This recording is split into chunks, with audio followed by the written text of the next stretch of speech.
Hello बच्चों, welcome to JEE पे जीत सीरीज। मैं Akash from Learnohub, a free learning platform जहां पर आप सीख सकते हो physics, chemistry, maths, biology absolutely for free only at learnohub.com।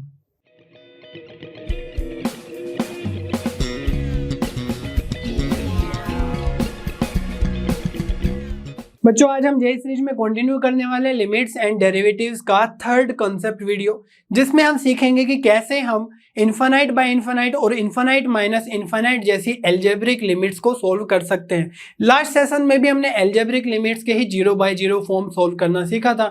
अगर आपने नहीं देखा है तो उनको जाकर के देखो, ताकि आपको पूरा होलिस्टिक आइडिया लग जाए कि कैसे हम लिमिट्स को सोल्व कर रहे हैं। सारे के सारे लेक्चर्स आपको अच्छे से देखने हैं और आई गारंटी कि आपके सारे कॉन्सेप्ट्स रहेंगे crystal clear. Are you ready? चलिए स्टार्ट करते हैं।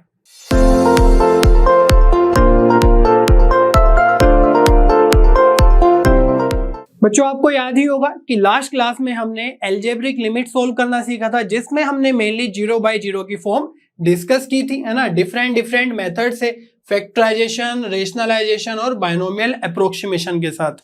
लेकिन आज हम डिस्कस करने वाले हैं इसका नेक्स्ट टॉपिक, विच इज अगर इनफाइनाइट टाइप का आपके पास, है ना, फॉर्म बन जाए। उसमें दो फॉर्म हो सकती है, इनफाइनाइट बाय इनफाइनाइट की फॉर्म और इनफाइनाइट माइनस इनफाइनाइट की फॉर्म। तो ये दोनों की दोनों इनडिटरमिनेट फॉर्म्स है, ठीक है। तो यहां पर हम इन दोनों के लिए दो मेथड मेनली यूज करने वाले हैं और उनको हम एग्जाम्पल के थ्रू ही समझने की कोशिश करेंगे, ठीक है। जो एक स्टैंडर्ड उनका, है ना, क्वेश्चन दिखने का तरीका है, वो आप इस तरीके से देख सकते हो। सपोज एक आपके पास ऊपर पॉलिनोमियल है और एक नीचे पॉलिनोमियल है, ठीक है।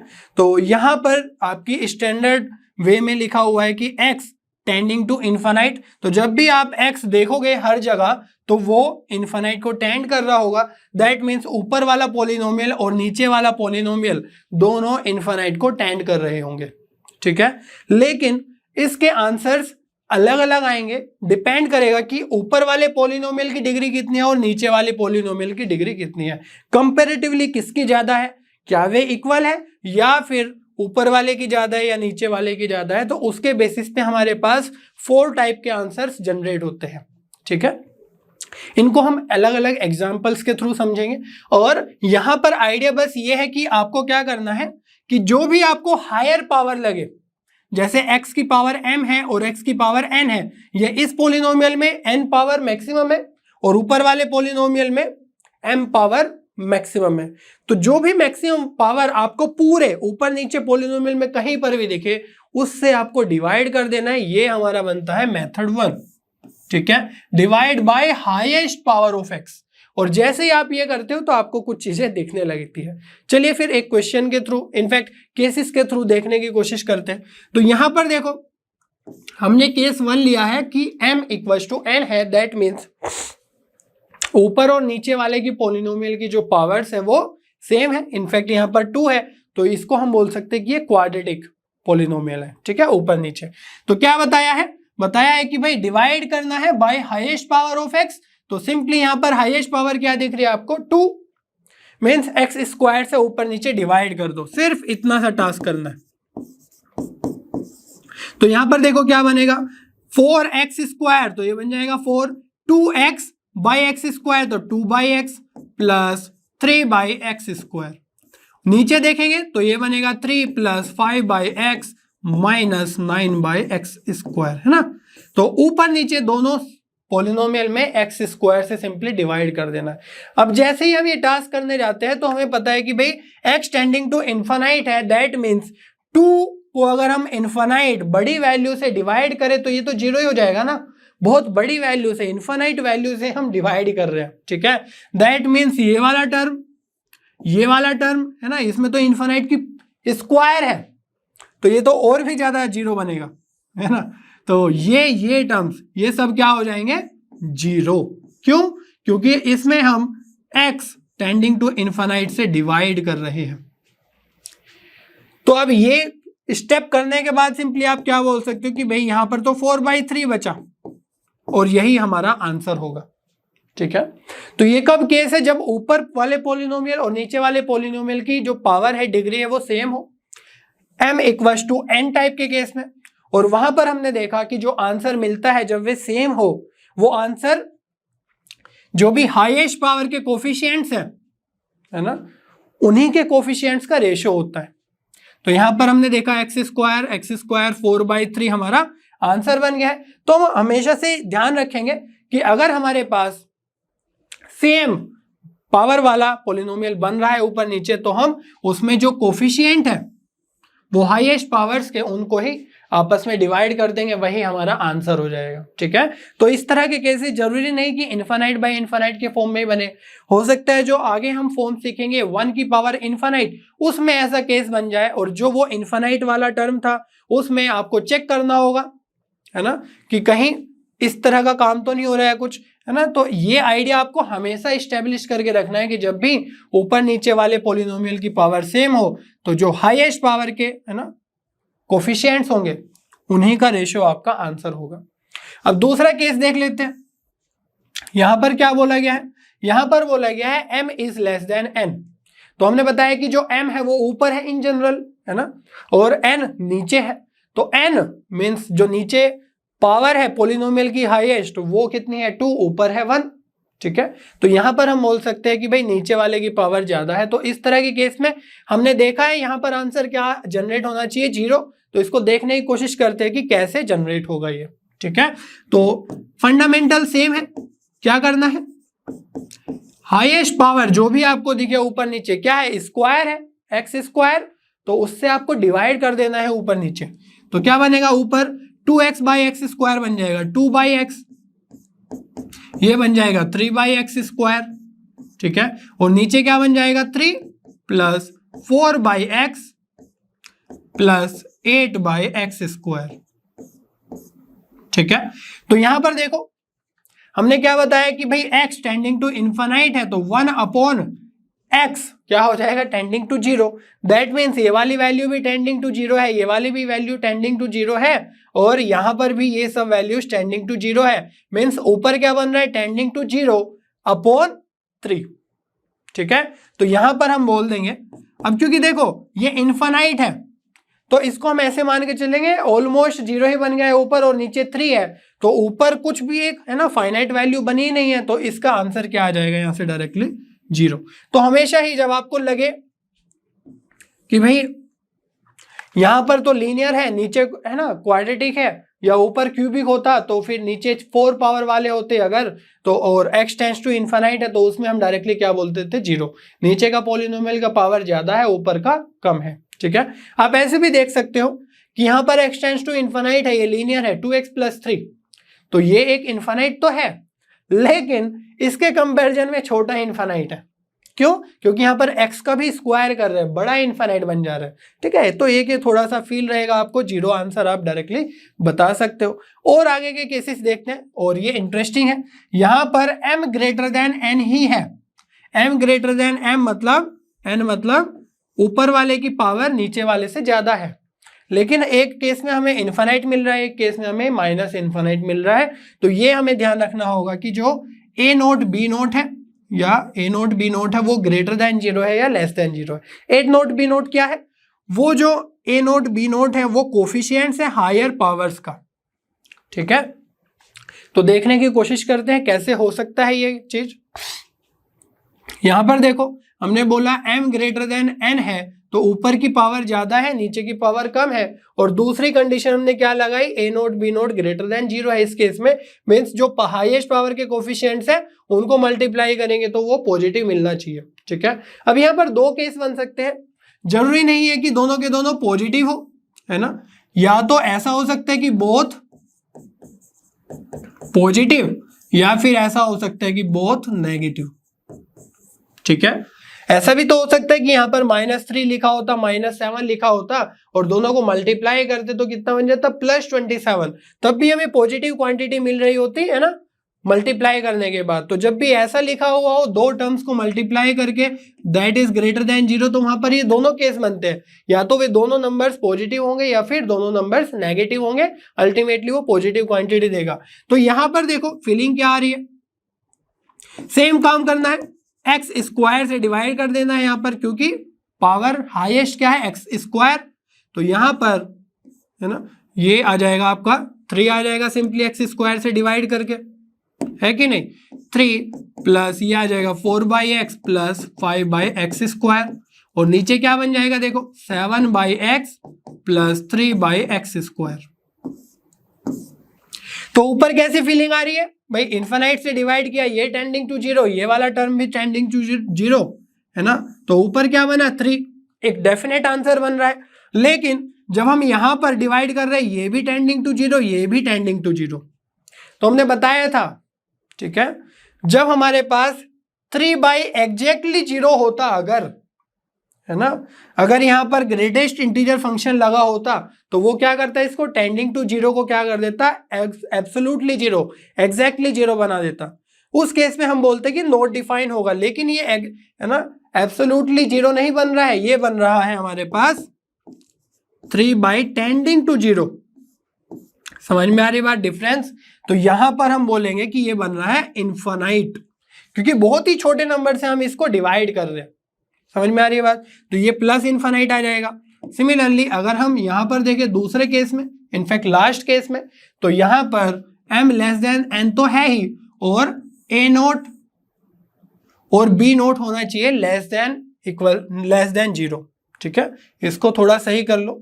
तो यहां पर तो लेस देन 0 का मीनिंग क्या है, यहां पर भी वो दो केस हुए सामने, कौन कौन से भाई, यहां पर या तो एक नेगेटिव होगा या फिर एक पॉजिटिव होगा, ठीक है। मान लो a0 नेगेटिव है, b0 पॉजिटिव है, तो भी, है ना, नेगेटिव आएगा, और अगर a0 पॉजिटिव है, b0 नेगेटिव है, तो भी नेगेटिव आएगा, ठीक है। तो यहां पर दोनों केस हो सकते हैं, 1 नेगेटिव, है ना, 1 पॉजिटिव। तो उसमें कौन सा नेगेटिव है कौन सा पॉजिटिव है फर्क नहीं पड़ता, दोनों का मल्टीप्लाई करके लेस देन 0 ही आने वाला है। लेकिन कम से कम एक तो इनमें नेगेटिव है, एक पॉजिटिव है, ठीक है, तभी ये केस जब बनेगा। तो यहाँ पर हम देख पा रहे हैं जो ऊपर है वो नेगेटिव है, नीचे हमारा पॉजिटिव है। तो इस केस में, इस तरीके के केस में भी सेम काम करना है हमें। क्या करना है, x² से डिवाइड कर देना है, क्योंकि यहाँ पर पावर कितनी है, मैक्सिमम x², है ना। और ये आ जाएगा 8/x प्लस 10/x², और नीचे क्या आ जाएगा 4/x प्लस 5/x², ठीक है। तो देखो क्या होगा, यहां पर ये वाला टर्म और ये वाला टर्म क्या हो जाएगा, 0 हो जाएगा, टेंडिंग टू ऑलमोस्ट, है ना। और ऊपर क्या मिलने वाला है वैल्यू, -5, और जो नीचे वाले टर्म्स है सेम सिमिलर केस की तरह ये हो जाएंगे टेंडिंग टू 0, क्योंकि हम बहुत ही बड़े नंबर से उसको डिवाइड कर रहे हैं, ठीक है, एग्जैक्टली 0 नहीं होगा। अब क्योंकि यहाँ पर माइनस दिख रहा है आपको, है ना, तो अगर माइनस नहीं होता तो प्लस इनफाइनाइट होना चाहिए था, 5/टेंडिंग टू 0, लेकिन यहाँ पर माइनस भी है, तो हमें मिलेगा यहाँ पर माइनस इनफाइनाइट। समझ में आ रही है बात। चलिए फिर आगे बढ़ते हैं, कुछ क्वेश्चंस देख लेते हैं इस तरह के बेसिस पे कैसे हम उनको सोल्व करेंगे, डील करेंगे। तो यही हमारे कुछ चीजें थी, है ना, जो आपको पता होनी चाहिए कि जब दोनों का प्रोडक्ट ग्रेटर देन 0 होगा तब हमें मिलेगा इनफाइनाइट, जब दोनों का प्रोडक्ट लेस देन 0 होगा तब हमें मिलेगा माइनस इनफाइनाइट, ठीक है। तो ये आप फंक्शन, है ना, इस तरीके से ध्यान रख सकते हो, या फिर क्वेश्चन को देखते ही आपको फील आने लगेगा, ठीक है। तो कुछ क्वेश्चंस कर लेते हैं, और उससे पहले हम दूसरा मेथड सीख लेते हैं, ठीक है। तो यहाँ पर एक और मेथड की हेल्प से हम इस तरह के क्वेश्चंस को सोल्व करते हैं। अभी तक हमने क्या देखा, बस x² से डिवाइड कर दो, ठीक है। तो यहां पर भी आप वो काम कर ही सकते हो। यहां पर इनफैक्ट आप डायरेक्टली बता सकते हो, क्योंकि पावर सेम है, तो क्या आएगा आंसर, 4/3 आएगा, ठीक है। लेकिन एक ये भी मेथड है सब्स्टिट्यूशन का। सब्स्टिट्यूशन में क्या करो, x = 1/h पुट कर दो। तो जब हमें दिख रहा है कि x इनफाइनाइट की तरफ जा रहा होगा तो h कहां पे जा रहा होगा, 0 की तरफ, ठीक है। सोच के देखो कि अगर h 0 की तरफ जाए तो 1/टेंडिंग टू 0 कितना हो जाएगा, इनफाइनाइट, तो x is tending to infinite. इस तरीके से हम लिमिट को थोड़ा, है ना, सब्स्टिट्यूशन करने के बाद सोच सकते हैं। तो यहां पर मैं क्या कर रहा हूं, यहां पर h टेंडिंग टू 0 हो जाएगा, ठीक है, और x = कितना पुट कर रहा हूं मैं, 1/h। तो देखो क्या बनेगा, ये बन जाएगा 4 डिवाइड बाय x² की जगह क्या आ जाएगा, 1/h² प्लस 2, x की जगह क्या आ जाएगा, 1/h, तो 2/h, ठीक है, प्लस ये आ जाएगा 3। सिमिलरली यहां पर आ जाएगा 3/h² प्लस 5/h -9, ठीक है, ये हमने क्या किया, सिंपली सब्स्टिट्यूशन किया। दूसरा मेथड हम बात कर रहे हैं, डिस्कस कर रहे हैं, क्योंकि कई बार आपको कुछ चीजें नहीं दिखेगी तो सब्स्टिट्यूशन आपको हमेशा हेल्प करेगा। ठीक है, लाइक ऐसे हो कि x tending to minus infinite, उस तरीके का कहीं पर हो और अंदर फंक्शन के स्क्वायर्स हो, है ना, रूट्स वगैरह में हो चीजें, तो वहां पर कुछ कुछ सब्स्टिट्यूशन करना आसान हो जाता है। तो सब्स्टिट्यूशन का आइडिया भी आपको क्लियर होना चाहिए। तो यहां पर देखो क्या करना है अब, तो सिर्फ सब्स्टिट्यूशन किया है। ठीक है, तो यहां पर h टेंडिंग टू 0 अगर अभी भी देखोगे तो वो इन्फिनाइट वाला फॉर्म ही आ रहा है, लेकिन हम यहां पर करना चाह रहे हैं अब इनका एलसीएम। ठीक है, तो क्या बनेगा, या फिर ऐसे करो कि h स्क्वायर से ऊपर नीचे डिवाइड कर दो, सेम ही बात रहेगी। तो ये बन जाएगा 4 + 2h + 3h स्क्वायर। ठीक है, ये बन जाएगा 3 + 5h - 9h स्क्वायर। ठीक है, तो h स्क्वायर से मल्टीप्लाई कर लो या फिर एलसीएम लेके कैंसिल कर दो, एक ही बात है। अब यहाँ पर हम क्लियरली देख पा रहे हैं, क्या देख पा रहे हैं कि when h is tending to 0, तो ये वाले टर्म है ना, जहां पर भी h अपीयर हो रहा है वो तो 0 ही हो जाने वाले हैं, टेंडिंग टू 0 है। दैट मीन्स हम यहाँ पर इजीली पुट कर सकते हैं h = 0 और ये आ जाएगा आंसर 4/3। तो वैसे भी देखते ही हमें हायर पावर से डिवाइड करके फील आ ही रहा था कि a0/b0 का आंसर होगा 4/3, वही हमारा इस मेथड से भी आ रहा है। ठीक है, बट वो फील आना चाहिए कि कैसे हम दोनों मेथड से सोल्व करेंगे क्वेश्चंस। चलिए फिर आगे बढ़ते हैं और कुछ और क्वेश्चंस देख लेते हैं प्रैक्टिस के लिए, ताकि आपका कॉन्सेप्ट हो जाए बिल्कुल क्रिस्टल क्लियर। बच्चों ये क्वेश्चन देख लेते हैं, बोला गया है evaluate limit n tends to infinite n+2 factorial plus n+1 factorial upon n+2 factorial minus n+1 factorial. ठीक है, तो यहां पर आप देख पा रहे हो n अगर हम पुट करेंगे इन्फिनाइट, तो इन्फिनाइट +2 बहुत बड़ा नंबर हो जाएगा, उसका फैक्टोरियल, है ना, प्लस फैक्टोरियल इसका फैक्टोरियल माइनस इन्फिनाइट का फैक्टोरियल, इस तरीके से कुछ दिख रहा है। ठीक है, तो यहां पर हम फैक्टोरियल का थोड़ा सा आइडिया लेंगे। आपको अगर पता है परम्यूटेशन कॉम्बिनेशन आपने पढ़ ही लिया होगा। ठीक है, मैंने ही पढ़ाया था बहुत अच्छे से। तो वहां पर फैक्टोरियल क्या सीखा था हमने, अगर हमें लिखना है फैक्टोरियल 5, तो इसको क्या लिख सकते हैं हम, 5 × 4 फैक्टोरियल, क्योंकि ये क्या लिखा हुआ है, ये लिखा हुआ है 5 × 4 × 3 × 2 × 1, है कि नहीं, और यहां पर ये 4 फैक्टोरियल लिखा हुआ है 4 × 3 × 2 × 1। ठीक है, और ये वाला जो 5 है मल्टीप्लाई है, ये भी हम 5 से मल्टीप्लाई कर दे तो क्या दोनों क्वांटिटी सेम दिख रही है कि नहीं, बिल्कुल दिख रही है। ये 4 फैक्टोरियल है, अगर उसमें हम 5 से मल्टीप्लाई कर दे एक नेक्स्ट नंबर से, तो हमें वही फैक्टोरियल मिल जाता है। ठीक है, या फिर छोटा लिखना हो तो आप दोनों समझ गए ना बात। ये मैंने क्यों लिखा, क्योंकि यहां पर मुझे दिख रहा है n+1 factorial n+2 factorial means एक ज्यादा फैक्टोरियल है। ठीक है, तो हम क्या लिख सकते हैं, n+2 फैक्टोरियल को हम लिख सकते हैं एक कम करके, तो n+2 तो बाहर ले लो। जैसे 5 फैक्टोरियल को हमें लिखना था 4 फैक्टोरियल के टर्म्स में, तो 5 को हमें बाहर लेना पड़ा ना अलग से मल्टीप्लाई करने के लिए, और उसके बाद हम n+1 फैक्टोरियल इजीली लिख सकते हैं। ठीक है, तो एक दूसरे में कन्वर्ट हो सकते हैं इस तरीके से।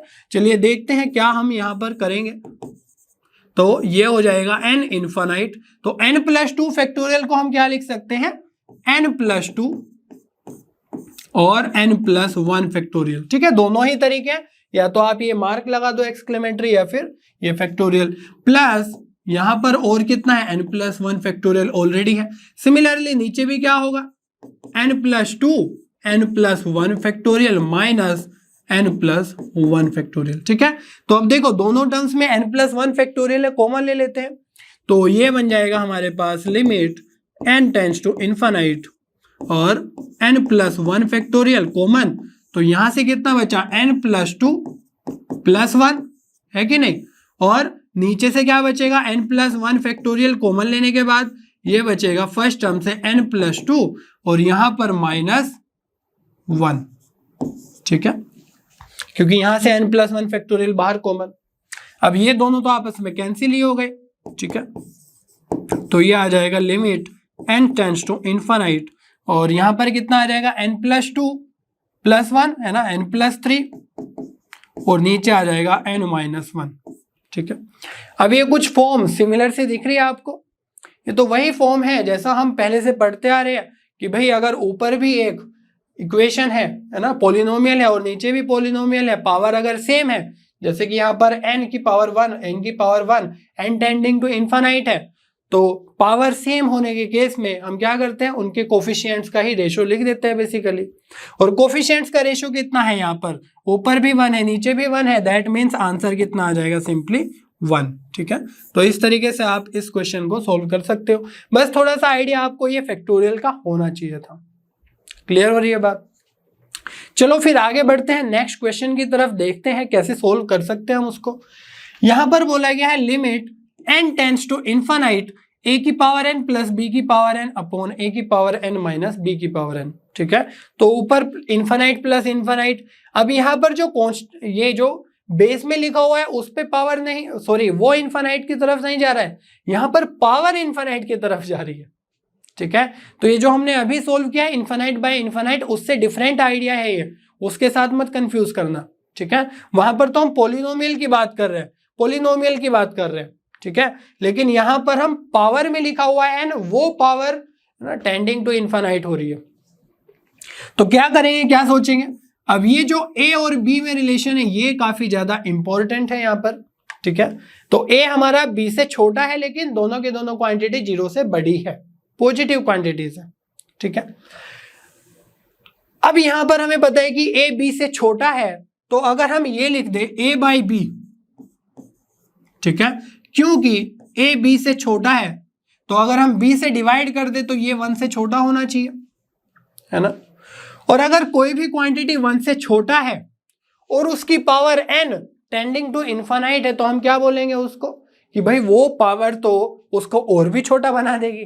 ठीक है, जैसे मैं अगर एग्जांपल दूं आपको, मैं बोलूं कि भाई आपके पास है 0.5, ठीक है, जो पहले भी हम डिस्कस कर चुके हैं, या फिर इसको हम ऐसे भी लिख सकते हैं ना 1/2, ये थोड़ा ज्यादा आपको क्लियरली दिख जाएगा। तो 1/2 की पावर अगर मैं 2 करूं तो ये कितना हो जाएगा 1/4। 1/2 की पावर अगर मैं 5 कर दूं, है ना, तो ये आ जाएगा 1/32। अगर 1/2 की पावर मैं 10 कर दूं 10, ठीक है, तो ये आ जाएगा आई थिंक 1024। ठीक है, तो इस तरीके से जितनी पावर हम बढ़ाते जा रहे हैं उतना ही ये नंबर छोटा होता जा रहा है। लेकिन यहाँ पर खास बात क्या थी, खास बात ये है कि ये 1 से छोटे नंबर पे जब हम पावर बढ़ाते हैं तब वो और भी छोटा हो जाता है। ठीक है, और a बाई b हम देख पा रहे हैं कि 1 से छोटा ही नंबर है।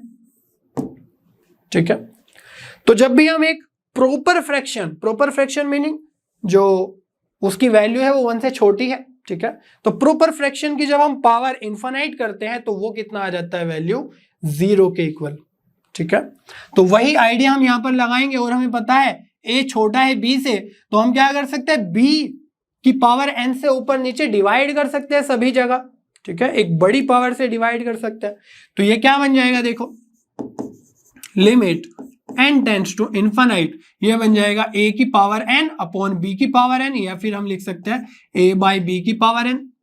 ठीक है, और यहां पर आ जाएगा +1 क्योंकि b की पावर n से डिवाइड कर रहे हैं, और यहां पर भी बन जाएगा a बाई b की पावर n -1। क्लियर हो रही है बात?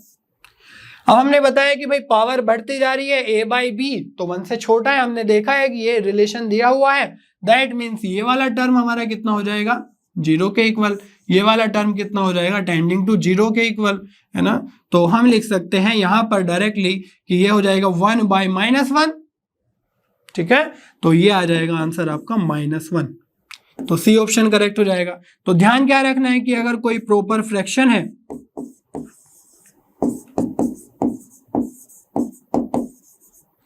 ना, और उसकी पावर टेंडिंग टू इनफाइनाइट है, क्लियर है, तो उसका वैल्यू आपका हो जाएगा 0।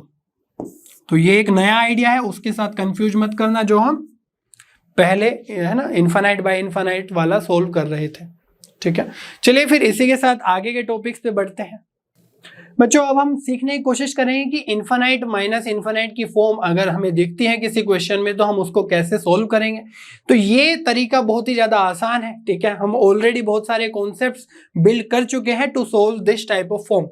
तो क्या करना है, जब भी आपको इनफाइनाइट माइनस इनफाइनाइट की फॉर्म दिखे, उनको सिंपली आपको एलसीएम लेना है या कुछ सब्स्टिट्यूशन करना है, ताकि आपके पास वो फॉर्म दूसरे फॉर्म में कन्वर्ट हो जाए जिनके बारे में हम ऑलरेडी सीख चुके हैं। तो इनफाइनाइट माइनस इनफाइनाइट से आप क्या कर सकते हो, convert to infinite by infinite form, ठीक है, या फिर कन्वर्ट टू 0 बाय 0 फॉर्म, ठीक है। तो हम देखेंगे क्वेश्चन में कि कैसे हम इनफाइनाइट माइनस इनफाइनाइट से, है ना, इनफाइनाइट बाय इनफाइनाइट या फिर 0 बाय 0 फॉर्म में कन्वर्ट करेंगे। और अगर ये कन्वर्जन हो गया इनफाइनाइट बाय इनफाइनाइट या फिर 0 बाय 0 फॉर्म में, तो हम बहुत ही इजीली उसको सोल्व कर सकते हैं, है कि नहीं। हमारे पास ये आइडिया और ये आइडिया, ये हम लास्ट लेक्चर में सीख चुके हैं और ये हम आज सीख ही चुके हैं कि इनफाइनाइट बाय इनफाइनाइट को कैसे हैंडल करें, डील करें। तो बस हमें ज्यादा कुछ सोचना नहीं है, क्वेश्चन की तरफ बढ़ते हैं और देखेंगे कि कैसे हम उन आइडियाज को लगाएं, ठीक है। ये हमारे पास एक क्वेश्चन है, limit x tending to infinite x square plus x mod के रूट के अंदर माइनस इनफाइनाइट। तो ये वाला टर्म भी हमारा इनफाइनाइट बन रहा है, माइनस ये वाला टर्म एक्स टेंडिंग तो इनफाइनाइट है ही। तो ये इनफाइनाइट माइनस इनफाइनाइट की फॉर्म है। तो यहां पर हम इसको दोनों मेथड से सोल्व करेंगे, है ना। ध्यान से देखना दो मेथड कौन कौन से हैं। वन मेथड तो ये है कि भाई सब्सटीट्यूशन कर दो सिंपली, ठीक है, x equals to 1/h type का। इस तरह का तो हमने इनफाइनाइट बाय इनफाइनाइट फॉर्म को सोल्व करना भी बताया था। तो यहां पर ये लिखने से क्या होगा, यहां पर बन जाएगा लिमिट h टेंड्स टू 0, ठीक है। और अंदर क्या बनेगा, देखो रूट के अंदर ये बन जाएगा 1/h square plus h minus x की जगह 1/h, ठीक है। तो इसको थोड़ा सा एलसीएम लेके सोल्व कर लो। ये बन जाएगा हमारे पास कितना, ये भी एक्चुअली 1/h होना चाहिए ना, यहां पर x है तो ये भी हो जाएगा आपका प्लस 1/h, ठीक है। तो यहां पर सोल्व करोगे तो नीचे तो h बन जाएगा, h स्क्वायर एलसीएम आएगा और रूट के बाहर वो h बनेगा। और अगर ऊपर आप लिखोगे तो ये बन जाएगा कितना, h प्लस 1, लेकिन ये बनेगा रूट के अंदर और माइनस 1/h तो है ही, तो ये हम एज इट इज यहां पर लिख लेंगे, ठीक है। तो देखो ये क्या बन रहा है, ये तो थोड़ी जानी पहचानी फॉर्म बन गई है। अब कौन सी, root h plus 1 minus 1 upon h, ठीक है। क्या आपको याद आ रहा है, हाँ, ये इस तरह का क्वेश्चन हमने रेशनलाइजेशन में सोल्व किया था। तो क्या करना है इसमें, सिंपली आपको रेशनलाइजेशन कर देना। यहाँ पर h टेंडिंग टू 0, 0/0 की फॉर्म बन गई है ये, यहाँ पर 0 पुट करोगे 1 माइनस 1 0, यहाँ पर भी 0, ठीक है। तो 0/0 की फॉर्म बन गई कि नहीं, हमने बताया था कन्वर्ट कर लो इसको। तो डिफरेंट मेथड से हम देखेंगे कैसे कन्वर्ट करें। एक तो सब्स्टिट्यूशन क्लियरली दिख रहा था, ठीक है, एलसीएम लेंगे तो कुछ कुछ चीजें बनेंगी। तो यहां पर अब क्या करना है, सिंपल ना रेशनलाइजेशन लगा देना है। तो ये बन जाएगा +1 और ये भी बन जाएगा रूट के अंदर h प्लस 1 प्लस 1, क्लियर है। अब जो ये बन जाएगा a minus b a plus b, तो a square minus b square limit h tends to 0, a square minus b square means a square means h plus 1 और b स्क्वायर मीन्स -1, ठीक है। और नीचे क्या है, नीचे ये हमारा h लिखा हुआ है और ये वाला टर्म आएगा, तो ये बन जाएगा h root h plus 1 plus 1, ठीक है। तो यहां पर देखो ऊपर 1 से 1 कैंसिल है कि नहीं, और h से h कैंसिल हो जाएगा ये वाला, तो ऊपर क्या बचेगा 1 अपॉन रूट के अंदर h प्लस 1 प्लस 1, ठीक है। बिल्कुल सिमिलर आइडिया है, लास्ट क्लास में हमने सोल्व किया था यहाँ से, है ना, रेशनलाइजेशन में एक क्वेश्चन किया था, बिल्कुल ऐसे ही वो चला था, ठीक है। और यहाँ पर h 0 पुट करोगे तो ये क्या बन जाएगा 1 बाय ये भी 1 ये भी 1 तो 2, ठीक है। तो आंसर हमारा कितना आ गया है, सी ऑप्शन 1/2। लेकिन क्या ये बिल्कुल, है ना, यही तरीके से करना है, नहीं, आप दूसरे तरीके से भी जा सकते हो, ठीक है। कैसे, यहां पर आप डायरेक्टली देख सकते हो, क्या इसको हम root x square plus x minus x divide by 1 लिख सकते हैं कि नहीं। तो ये भी एक फ्रैक्शन में आपको एक, है ना, रूट के अंदर कुछ कुछ क्वांटिटी लिखी हुई दिखेगी, तो यहीं पे डायरेक्टली आप इसमें, है ना, रेशनलाइजेशन का स्टेप कर सकते हो, वो भी एक तरीका है। तो करके देखें। तो नेक्स्ट स्टेप में हम लिखते हैं मेथड 2 में, ये है limit x tends to infinite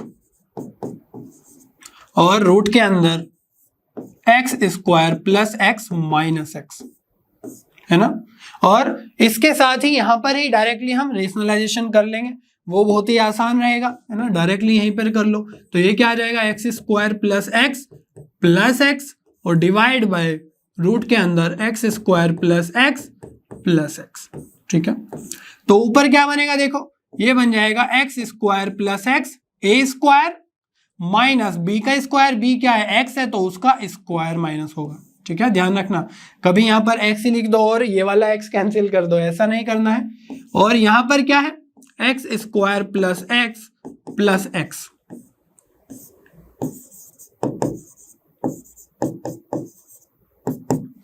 तो यहां से हमारा एक्स स्क्वायर कैंसिल, तो ऊपर कितना बचा, एक्स। और नीचे भी अगर आप ध्यान से देखो, यहां पर एक्स स्क्वायर रूट के अंदर है, अगर हम उसको बाहर लेंगे तो वहां से एक्स बाहर आएगा, ठीक है।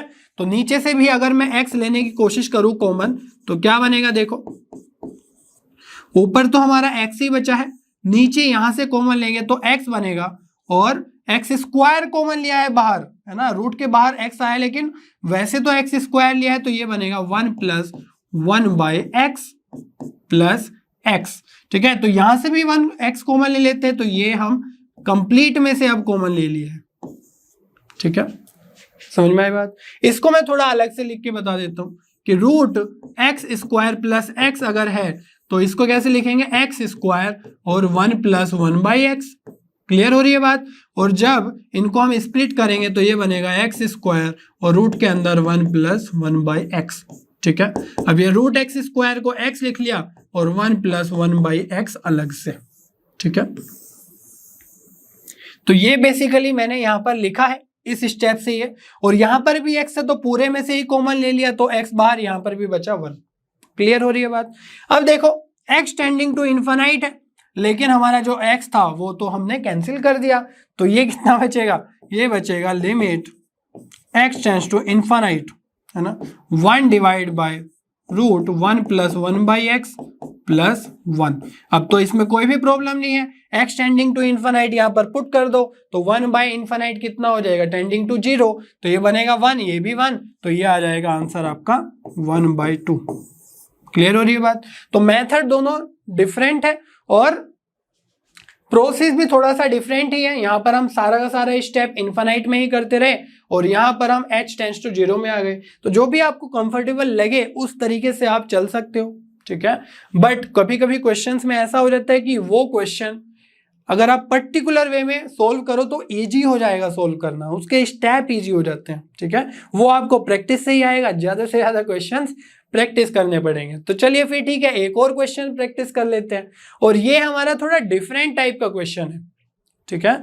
तो अभी तक हम किसी भी एक फंक्शन की लिमिट फाइंड आउट कर रहे थे, लेकिन यहां पर हमें लिमिट फंक्शन की गिवन है, ठीक है।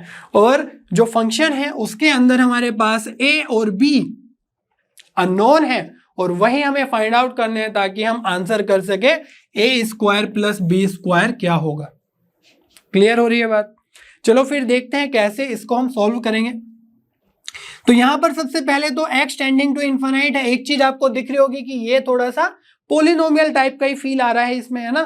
तो हम एलसीएम ले लेते हैं, देखते हैं क्या क्या चीजें बनने की कोशिश हो रही होगी उसमें, है ना। तो ये आ जाएगा limit x tends to infinite, LCM ले लेंगे तो क्या बनेगा, x + 1, ठीक है। और यहां पर तो x² + x + 1 रहेगा ही, क्योंकि ऊपर x + 1 है ना, डिवाइड करेंगे आपको पता ही है, और माइनस ये अगर मैं -ax + b ले लूं, समझ में आ रही है बात।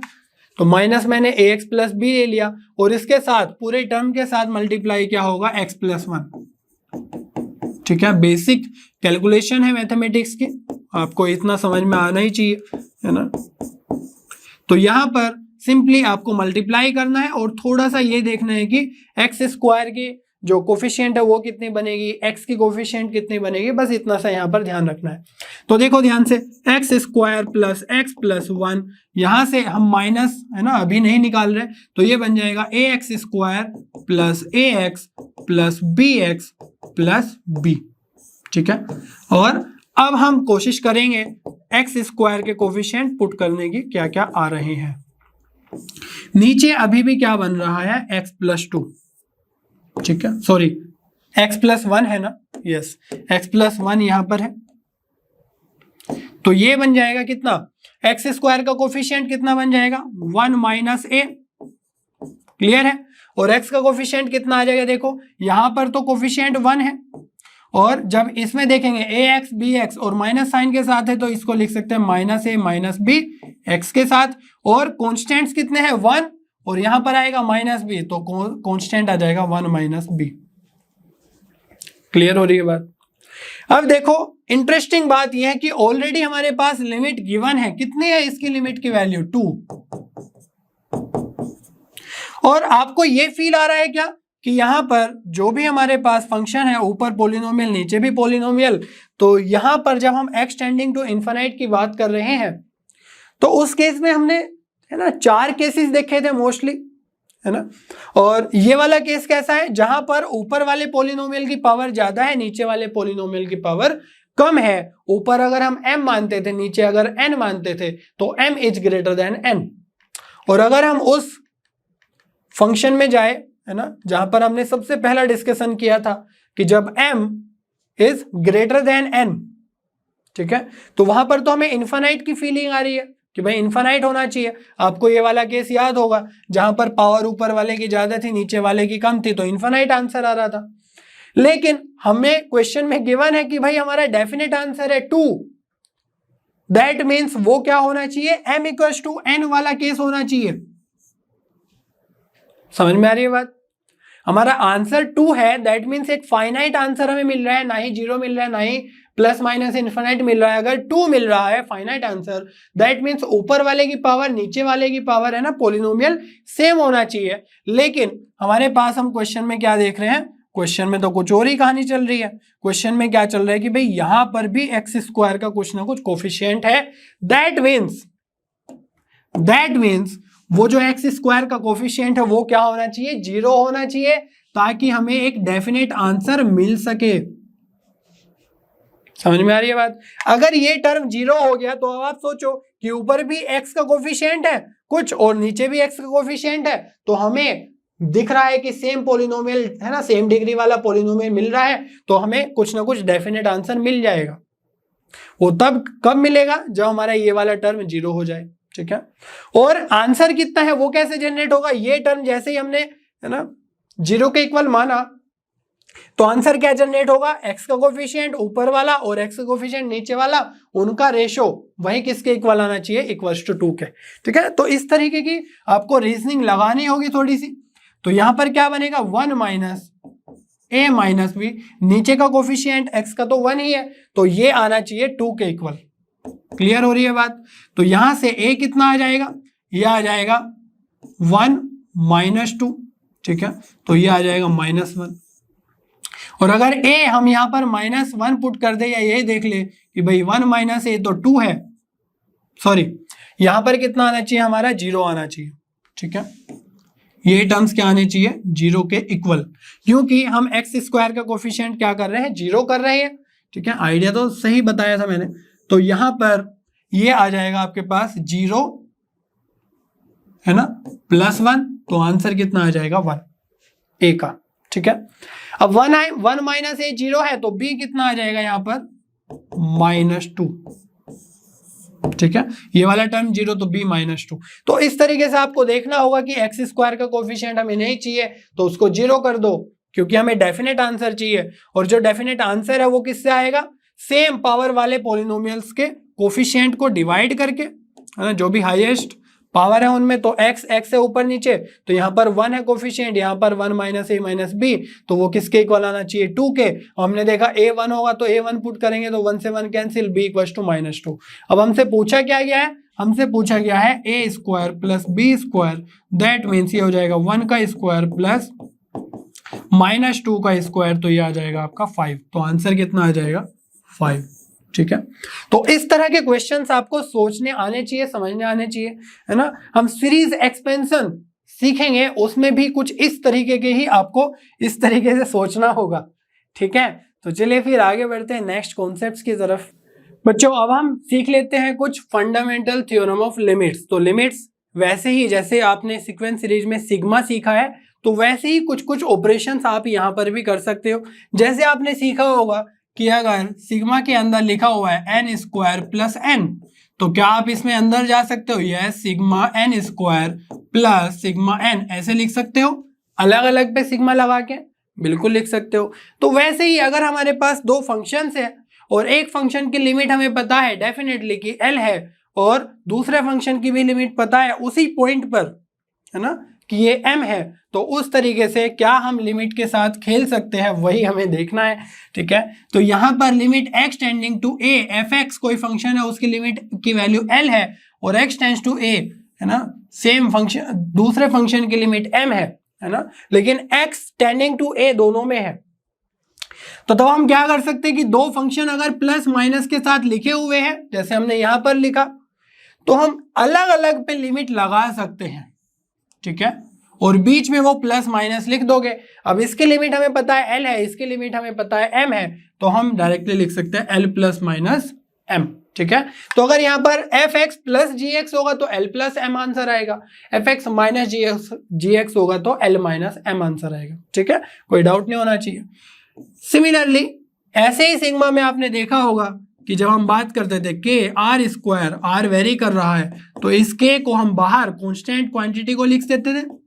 ठीक है, क्योंकि जो सिग्मा है, सिग्मा सिर्फ आर को अफेक्ट कर रहा है, के को अफेक्ट नहीं कर रहा है। सिमिलरली अगर लिमिट के अंदर भी कोई कांस्टेंट क्वांटिटी है लाइक 5, 10, 15, ठीक है, तो उस 5 को या 10 को या 15 को हम बाहर लेकर जा सकते हैं, तो उसको लिख दें हम k into limit x tends to a F X. ठीक है, उस पर्टिकुलर फंक्शन पे ही लिमिट लगाओ, कांस्टेंट को बाहर ले जाओ। ठीक है, तो अब से हम क्या करेंगे, कोई भी अगर फंक्शन है बड़ा सा, उसमें हमें कोई भी पार्ट की लिमिट अगर डेफिनेटली पता है कि इसकी जो वैल्यू है इस पॉइंट पे x टेंडिंग टू a, जो भी उसमें दिया होगा कि इस पॉइंट पे तो ये वैल्यू डेफिनेटली हमें पता चल रही है, तो उसको पुट करेंगे और बाहर निकाल लेंगे एज अ कांस्टेंट। ठीक है, उसको बार बार लिखने की जरूरत नहीं है, तो वो आ जाएगा k इंटू एल, जो फाइनली हम लिमिट कैलकुलेट करेंगे उसका वैल्यू एल आ रहा है। यहां पर ध्यान सिर्फ यही रखना है कि k हमारा कॉन्स्टेंट है। ठीक है, सिमिलरली अगर हम आगे बढ़े तो एफ एक्स इंटू जी एक्स, ये वाला थोड़ा सा इंटरेस्टिंग है, क्योंकि सिग्मा में ये परमिशन नहीं होती है।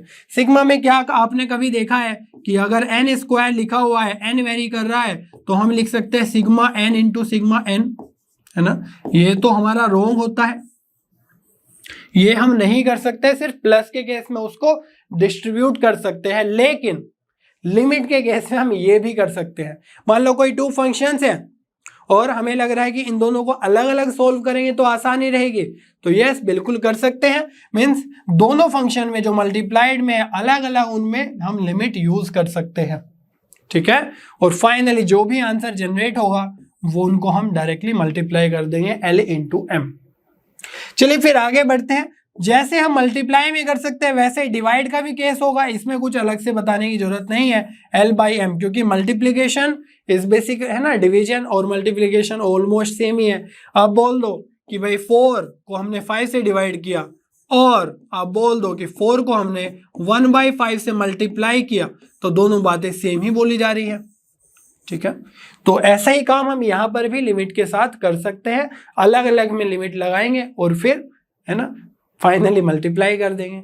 देखते हैं आगे एक और फंडामेंटल थ्योरम, ये काफी ज्यादा अच्छी है।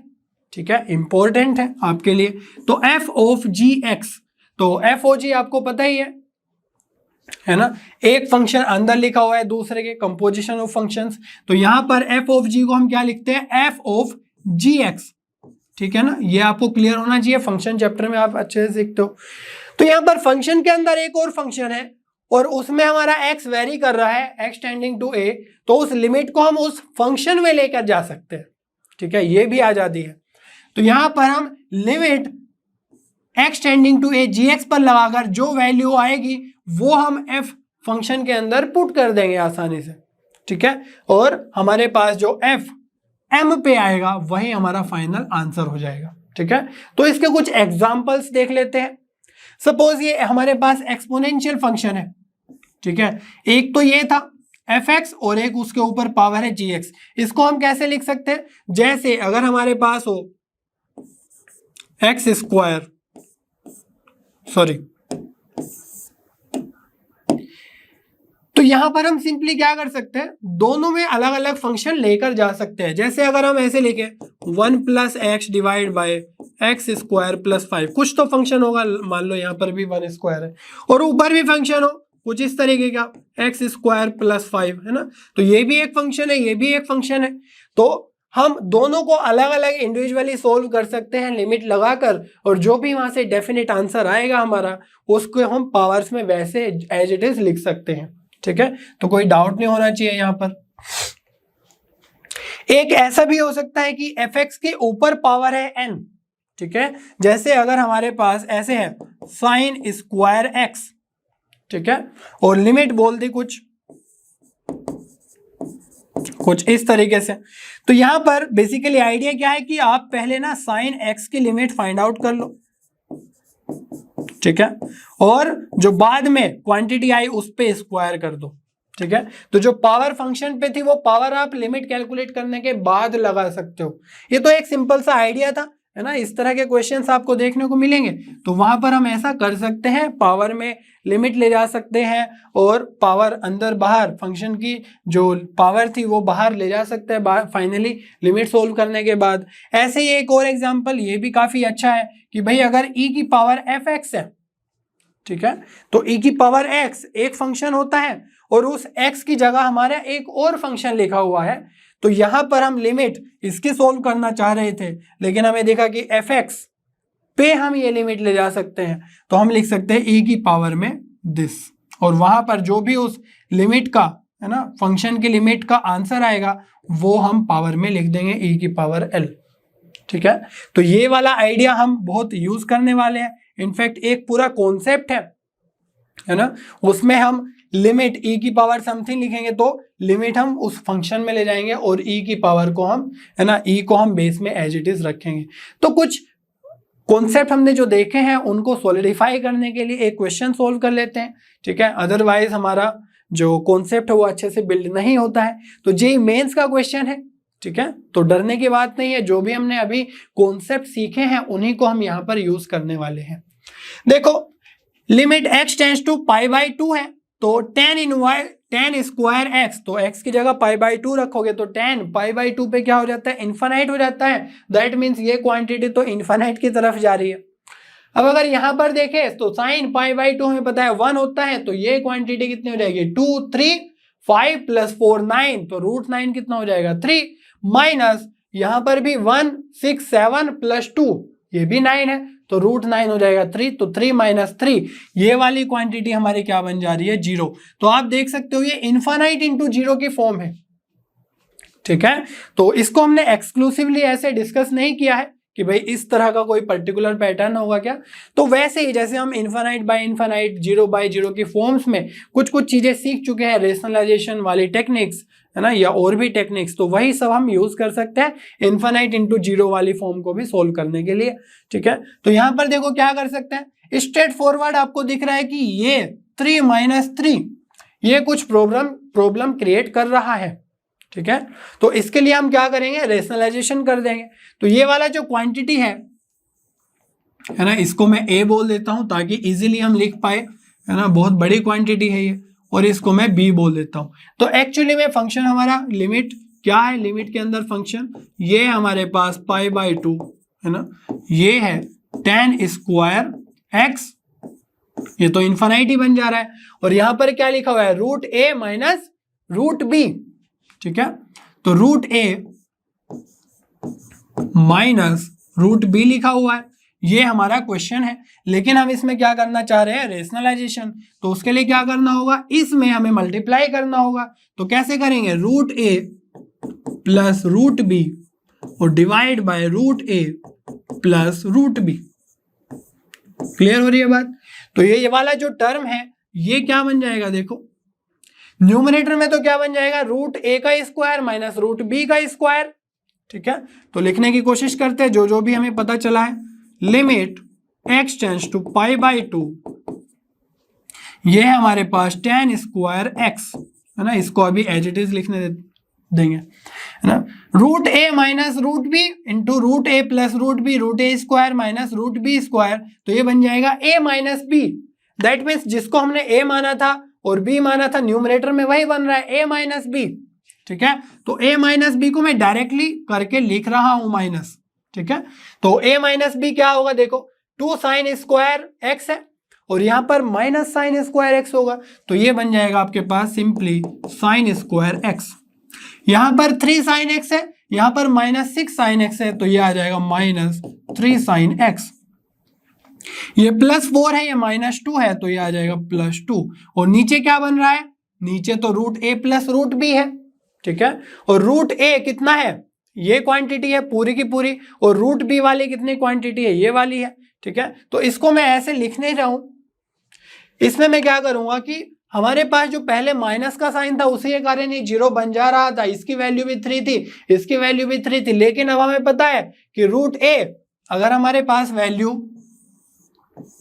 3 है प्लस के साथ रूट बी की वैल्यू भी हमारे पास 3 है, तो 3 प्लस 3 कितना आ जाएगा 6, ठीक है। ये डायरेक्ट वैल्यू मैं यहां पर पुट कर रहा हूं, ठीक है, क्योंकि हमने देखा है अभी कि भाई हम जिसकी भी वैल्यू पता है उसको हम पुट कर दो ना, मल्टीप्लाई में है, डिवाइड में है।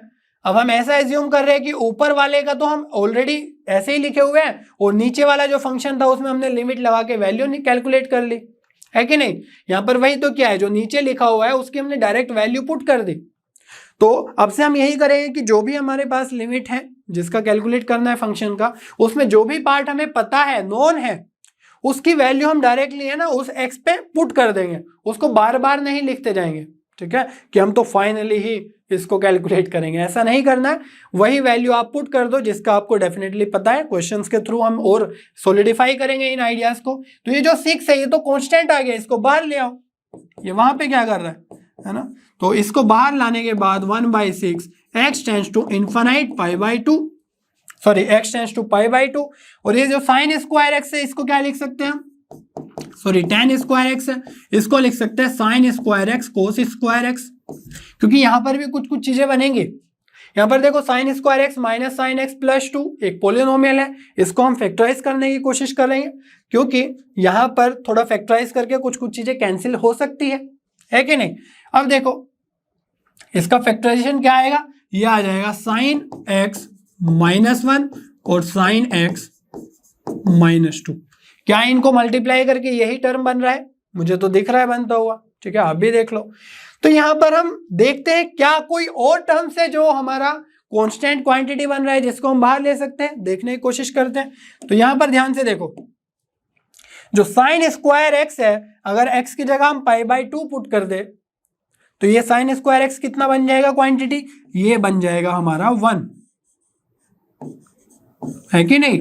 तो इसको बार बार क्यों लिखना, ये तो हमारी डेफिनेट वैल्यू हमें पता है इसकी। तो वैसे ही अगर यहां पर पुट करें तो साइन एक्स ये कितना बन जाएगा 1 -1, तो ये तो 0 बन रहा है, तो इसको नहीं हम कर सकते, ये भी हमारा 0 बनेगा कोस π/2 पे। और यहां पर अगर पुट करेंगे तो साइन एक्स 1 है ना, साइन π/2 1 -2, तो ये वाली जो क्वांटिटी है ये हमारी क्या बन जा रही है -1। तो इन सभी क्वांटिटीज को बार बार ना लिख के बाहर लिख लेते हैं, ठीक है। तो यहां से क्या बन जाएगा ये, या फिर एक काम कर सकते हो, है ना, ये जो -1 है ये इसमें मल्टीप्लाई कर दो, तो ये बन जाएगा 1 माइनस साइन एक्स, जो हमारे आगे हेल्प करने वाला है, ठीक है। तो इस 1 को तो हम नेग्लेक्ट कर ही सकते हैं, 1 से बाहर लाके कुछ फायदा नहीं है ना, सेम ही रहेगा क्वांटिटी। तो ये आ जाएगा हमारे पास equals to 1/6 limit x tends to π/2, ठीक है।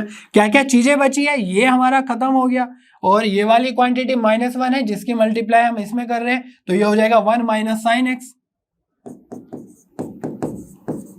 और नीचे क्या बचा हुआ है कोस स्क्वायर एक्स। अब देखो ये बचा है हमारा क्वेश्चन, ठीक है। तो एक स्टेप हमने किया, 2 स्टेप किया, और उसके बाद हमारा क्वेश्चन ये बच गया है। तो इस तरह का आइडिया आपको आना चाहिए, क्लियर रहना चाहिए कि भाई कुछ भी अगर क्वांटिटी हमें पता चल गई है जिसकी वैल्यू, उसको आप बाहर ले आओ। तो यहां पर देखो कोस स्क्वायर एक्स को हम क्या लिख सकते हैं, 1 माइनस साइन स्क्वायर एक्स, जिसको हम लिख सकते हैं 1 माइनस साइन एक्स और 1 प्लस साइन एक्स, और ऊपर क्या है 1 माइनस साइन एक्स है। तो बस आपको कुछ चीजें दिख ही रही होगी। अब क्या करना है, नेक्स्ट स्टेप अपने आप ही क्लियर होते जा रहे होंगे। यहां से इसको कैंसिल कर देना है। तो बस यहां पर 1/1 अपॉन, है ना, 1/1 प्लस साइन एक्स बचा है। तो x की जगह π/2 पुट कर दो, तो ये क्वांटिटी 1, ये भी 1, तो ये बन जाएगा 2। तो ये 1/6 इंटू 1/2 बन जाएगा। तो आंसर कितना आ जाएगा 1/12।